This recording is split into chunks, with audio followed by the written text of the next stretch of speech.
আপনারা বিদেশে যারা আছেন, এক কথায় বাংলাদেশি অনেক ভাই বোন বন্ধুরা বিদেশ কিন্তু থাকে এবং তারাও কিন্তু ফেসবুক অ্যাকাউন্ট এবং ইউটিউব চালায় এবং তাদেরও কিন্তু ব্যাংক অ্যাকাউন্ট প্রয়োজন হয় পেমেন্ট নেওয়ার জন্য।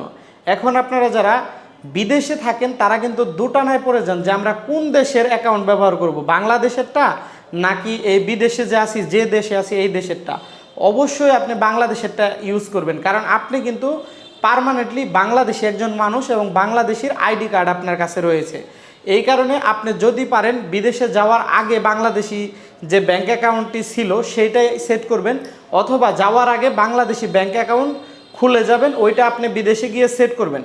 এবং কারোর যদি খোলা না থাকে যে আমি অনেক দিন ধরে বিদেশে আছি এখন কিভাবে করব, তাহলে আপনার পরিবারের যে কোনো একজনের ব্যাংক অ্যাকাউন্ট যদি থেকে থাকে আপনি সব কিছু ওইটার মধ্যে সেট করতে পারবেন।